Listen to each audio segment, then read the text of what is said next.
بسم اللہ الرحمن الرحیم۔ رب زدنی علما۔ اسمارٹ سلیبس کے مطابق جو آپ کے کورسز تھے انٹر کے،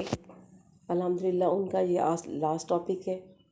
اور تقریباً تمام لیکچرز جو ہیں وہ اب یوٹیوب پہ اب آپ کو اویلیبل ہے اور آپ اس سے فائدہ اٹھا سکتے ہیں۔ اور اسمارٹ سلیبس کے حوالے سے میں نے آپ کو وہ بھی تفصیلی طور پہ آگاہ کیا ہے کہ کون کون سے ٹاپکس جو ہیں وہ ریڈیوس کیے گئے ہیں، اور ایک دفعہ پھر بتا دیتی ہوں یاد دہانی کے لیے کہ آپ کے چیپٹرز کی تعداد کو کم نہیں کیا گیا، نہ ہی پارٹ 1 کی بک سے اور نہ ہی پارٹ 2 کی بک سے۔ اس کی بجائے آپ کے ٹاپکس کو ریڈیوس کیا گیا ہے چیپٹرز میں سے، اور باقاعدہ پیج نمبر اور چیپٹرز میں جہاں جہاں کمی ہوئی ہے وہ میں نے اسمارٹ سلیبس والی ویڈیو میں آپ کو بتا دی ہوئی ہے۔ پیپر پیٹرن کے حوالے سے اور پیپر کی ٹائمنگ کے حوالے سے کچھ اسٹوڈنٹس نے کل پوچھا تھا، وہ جیسے ہی کنفرم ہوگا یا کوئی ویلڈ نوٹیفیکیشن میرے پاس ہوگا تو اس حوالے سے بھی انشاءاللہ تعالی میں آپ کو آگاہ کروں گی۔ جو ہمارا یہ آج کا ٹاپک ہے، اس چیپٹر کے اندر بھی ٹیسٹ، میجرمنٹ اور ایویلیویشن اور اسیسمنٹ، ان سب چیزوں میں، ان سب ٹرمز میں جو ڈفرینس ہے وہ میں نے ڈسکس کیا تھا، اور اسی کا سلسلے کا لاسٹ ٹاپک ہے کہ ایجوکیشنل ایویلیویشن اور اسیسمنٹ کی امپورٹنس کیا ہے، کیوں ضروری ہے کہ ہم اس پروسیس کو اتنی زیادہ امپورٹنس دیتے ہیں، اور اس کا اہمیت کا ہونا کن پوائنٹس پر ثابت ہوتا ہے۔ تو اسٹوڈنٹس کی ایویلیویشن یا ان کی اسیسمنٹ سب سے زیادہ اس لیے ضروری ہے کہ آپ جس ایکٹیویٹی میں، اتنی ہیلدی ایکٹیویٹی میں اپنی زندگی کا سب سے قیمتی وقت اور سرمایہ صرف کر رہے ہیں،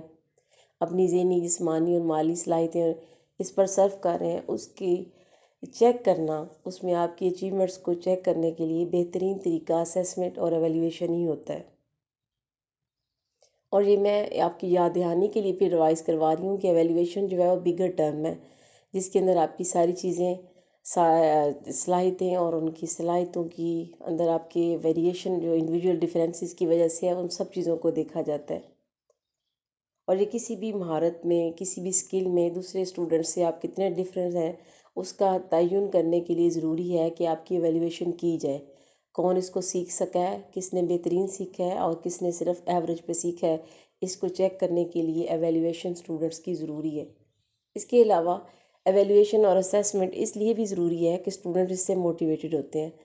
ویسے عمومی روٹین میں جو جنرلی جو بچے کم بھی پڑھ رہے ہوتے ہیں، یہ بالکل دیکھنے میں کلیئر آیا ہے کہ جب ان کو پتہ چلتا ہے کہ ہمارے ایگزامز قریب ہیں، کوئی ٹیسٹ قریب ہے، کوئی اسیسمنٹ قریب ہے، تو ان کے اندر ایک موٹیویشن جو لیول ہے وہ بڑھ جاتا ہے۔ بعض اوقات بچے خوف کی وجہ سے، ایگزام فیئر کی وجہ سے، اور بعض اوقات اچھے مارکس کے لیے بھی موٹیویٹڈ ہو جاتے ہیں۔ ان کی کارکردگی میں واضح طور پر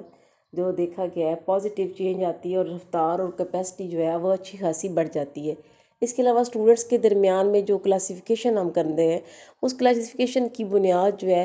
طلبہ کی انفرادی صلاحیتوں کی میجرمنٹ ہونی چاہیے۔ وہ کوئی کتنا سیکھ سکتا ہے، کتنا کوئی ذہین ہے، اس کے لیے ضروری ہے کہ ہمارے پاس کوئی ایویلیویشن اور اسیسمنٹ کی بنیاد پر کرائٹیریا موجود ہو، کیونکہ کسی رنگ اور نسل اور کسی اور وجہ سے یا کسی مالی حیثیت کی بنیاد پر کی جانے والی کلاسیفیکیشن اسٹوڈنٹس کے درمیان میں کبھی بھی یوزفل نہیں ہو سکتی، اور نہ ہی کسی ایجوکیشن انسٹیٹیوشن کو وہ سوٹ کرتی ہے کہ ویسی ایکٹیویٹی کریں۔ اس لیے بھی ضروری ہے کہ ایویلیویشن اور اسیسمنٹ کو ہم استعمال میں لائیں۔ اس کے علاوہ جتنا بھی آپ کا کانٹینٹ ہے، جو آپ کا کریکلم ہے، اس سے کریکلم کے اندر جو آپ کا ریٹن مواد کے ساتھ ساتھ جو آپ کی کو کریکولر ایکٹیویٹیز ہوتی ہیں، وہ سب کی سب کریکلم کا حصہ ہوتی ہیں۔ ان سب کی آرگنائز کرنے کے لیے، ان کو بہتر کرنے کے لیے، ان سے مناسب فائدہ اٹھانے کے لیے بھی ضروری ہے کہ اسیسمنٹ اور ایویلیویشن ہو۔ اس کے علاوہ نیکسٹ کلاس میں جانا، ایک درجے کو مکمل کرنا، ایک کلاس کو کمپلیٹ کرنا، ایک ڈگری کو اٹین کرنے کے لیے بھی ضروری ہے کہ کوئی نہ کوئی آپ کے پاس ایویلیویشن سسٹم موجود ہو، ورنہ آپ کیسے کہہ سکتے ہیں کہ یہ 4 سال کے بعد یہ انجینئر اور یہ 5 سال کے بعد ایک ڈاکٹر ہے، یہ 2 سال کے بعد انٹرمیڈیٹ کر چکا ہے۔ اس کے لیے کوئی نہ کوئی اسیسمنٹ اور ایویلیویشن سسٹم ہمارے پاس موجود ہوگا، جس میں سے گزرنے کے بعد ہم کہیں گے کہ ہمارا یہ اسٹوڈنٹ جو ہے اس چیز کو اب کمپلیٹ کر چکا ہے، لہذا اسٹوڈنٹس کی پروموشن کے لیے بھی واحد ذریعہ ہمارے پاس اسیسمنٹ اور ایویلویشن ہی ہے۔ اگرچہ قدیم دور میں اسیسمنٹ اور ایویلویشن میں یہ ہوتا تھا کہ ایک سیٹ پیٹرن کے ایگزامز کی بجائے ایک کتاب کو جب اسٹوڈنٹس کور کر لیتے تھے اور وہ اس پہ استاد کی تسلی ہو جاتی تھی تو وہ ان کی پروموشن کا طریقہ تھا، لیکن پروموشن کے لیے کوئی نہ کوئی طریقہ بہرحال وہ ایویلویشن کی فارم میں ہی موجود رہا ہے ہمیشہ سے اور ہمیشہ رہے گا۔ اس کے علاوہ کوئی اور ذریعہ اور معیار اس کے لیے درست نہ ہے اور نہ ہی ثابت ہو سکتا ہے۔ پھر آپ اپنی پروفیشنل کیریئر میں جب جانا چاہتے ہیں، جابس کے لیے اپلائی کرتے ہیں اور اس کے علاوہ پروموشنز کے لیے اپلائی کرتے ہیں، تو ہر جگہ پر آپ کے لیے مختلف شعبوں میں مختلف امیدواروں کے درمیان میں انتخاب کرنے کے لیے، کسی میرٹ کو قائم کرنے کے لیے،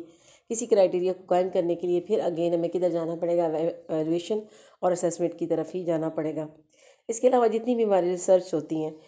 ہر ریسرچ کے آپ اینڈ پہ اگر کبھی دیکھیں تو اس کے ریسرچر خود لکھتا ہے کہ میں نے اپنی ریسرچ کے دوران یہ دیکھا کہ یہ پوائنٹس میرے رہ گئے ہیں، ان پہ فردر ریسرچ ہو سکتی ہے۔ اگر وہ یہ نہیں لکھتا تو سمجھا جاتا ہے کہ یہ تو ایک ناقص ریسرچ ہے، اس کے اندر خود ایک فلاؤ موجود ہے، کیونکہ ہمیشہ تحقیق کا راستہ جو ہے وہ کھلا رہتا ہے۔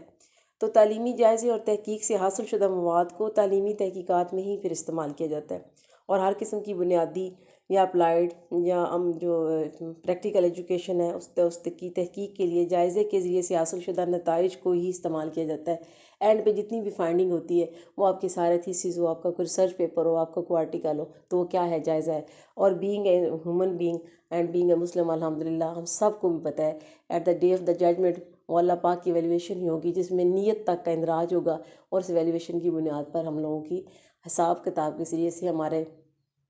اعمال کی بنیاد پر ہماری اخروی زندگی میں فیصلہ کیا جائے گا۔ تو ایویلویشن اور اسیسمنٹ ہوں، یہ ساری چیزیں ہماری عام روٹین کی لائف میں بھی موجود ہیں اور اسٹوڈنٹس کے لیے بھی ہر اینگل سے امپورٹنس رکھتی ہیں۔ اور صرف ایگزام کی ٹرم میں نے پورے لیکچر میں نہیں بولی، اس چیز کو ذہن میں رکھیے گا کہ ایگزام ایک چھوٹی ٹرم ہے جس میں ہم صرف یاد کیے ہوئے مواد کا جائزہ لیتے ہیں، کس نے کتنا درست سنایا یا لکھا، لیکن ایویلویشن ایک بگر ٹرم ہے جس میں ہم نہ صرف یاد کیا مواد، لکھنے کا انداز، بولنے کا انداز، مٹیریل کی سیٹنگ اور اس کی دیگر بھی تمام پہلوؤں سے اگر کارکردگی کا جائزہ لیتے ہیں، اس کے ڈسپلن، یونیفارم، اس کی بیہیویئر تک، تو اس کو جائزہ کہا جاتا ہے۔ اس لیے ہمارے ایجوکیشنل انسٹیٹیوشن کو اللہ کرے کہ ایسا موقع ہے کہ ہم صرف ایگزامز نہ لیا کریں، ہم ایویلویٹ کیا کریں اسٹوڈنٹس کو۔ تو ایویلویشن از ویری گڈ، اور آج میں بہت خوش ہوں کہ اس یوٹیوب چینل کے اوپر جو میں نے اپنا ایک ارادہ بنایا تھا کہ میں انٹر کی دونوں بکس کو کمپلیٹ کروں گی، الحمدللہ ثم الحمدللہ کمپلیٹ ہو گئی ہیں۔ یہ سلسلہ یہیں رکے گا نہیں، میں انشاءاللہ تعالیٰ کوشش کروں گی کہ میں اپنے حوالے سے جو بھی خدمات اس سبجیکٹ کے ریفرنس سے پیش کر سکوں کرتی رہوں۔ اور جو لوگ ہمارے چینل پر نئے ہیں کائنڈلی وہ سبسکرائب بھی کریں اور اپنے ساتھیوں کے ساتھ اس کو شیئر بھی کیا کریں۔ وش یو گڈ لک، اللہ حافظ۔